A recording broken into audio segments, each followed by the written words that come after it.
Hello mga Inday! Magandang araw sa ating lahat. So ngayon ay 2025 na. So kailangan natin na magbanat ng buto para tayo po ay hindi magutom. So mga kainday, ang ginagawa ngayon ay nag-i-engrave po ng chopping board. Itong chopping board na to, itong mga kahoy na to ay galing po sa ating kaibigan. No? So tayo ay binigyan ng dalawa at ito nga ay pinalagyan ko ng ating pangalan na Inday at saka Dodong Kitchen. So, yung isa naman ay pangalan ng ating YouTube channel, mga kainday. So, ito naman kasi ay lagi nating nagagamit, no?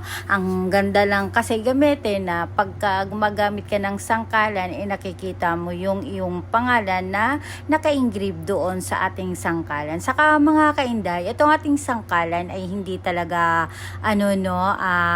tuwid. So, kung yung pagkakat ng kahoy ay yun na po talaga siya, hindi natin siya basta ginawa lang natin dyan ay kininis lang po natin, kasi sa kakatingin natin sa Shopee mga kainday, doon natin nakita na maraming iba't ibang hugis yung ating mga sangkalan. So syempre tayo naman napaibig sa mga kahoy mga kainday at kung anong mga iba't ibang hugis, so yun ang ginawa natin sa ating sangkalan at pina-engrave nga natin to na pinalagyan na ating pangalan. Wari ko rin mga kainday, hindi rin natin magagamit itong sangkalan na to kasi parang nanghihinayang din naman tayo, no? Kasi may mga iba pa naman tayong sangkalan na nagagamit pa. So siguro, tsaka na pagka hindi natin pwede nang gamitin, tsaka na ito magagamit. So, ito mga inday, hindi pa siya nalagyan ng varnish. Babarnisan pa to siya.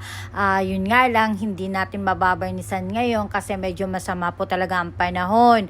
Tsaka na natin babarnisan pagka mainit na para hindi talaga magbabubbles yung ating varnish. Para maganda ang pagkalagay ng varnish doon sa kahoy. So, ayan na nga inday. So, di ba, yung ating kaartihan ba na pwede naman sanang tuwid yung ating sangkalan, kailangan talagang may mga style pa. So, yun ay magandang ori din na klase na kahoy mga kainday. Ito naman ay kakwate. Ang ganda rin na klase, talagang matibay, tsaka talagang mabigat.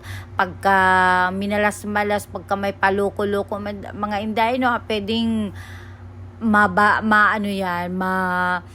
palo ba sa ulo? Wala talaga. Bibigay talaga pagka sila'y napalo niya, no? Kasi sobrang tigas kasi yan mga kainday. Talagang magandang klase ng kahoy. So, mga kainday, salamat sa panonood ng ating vlog lagi, no? Sana hindi kayo magsawa mga kainday. So, ayan na nga, nakikita nyo iba't ibang klase ang ating sangkalan, iba-ibang laki, iba-ibang style, diba? So, talagang maarti lang talaga ang inyong inday, mga kainday. So, mga kainday, salamat sa panonood. Please like, share, and subscribe. Thank you!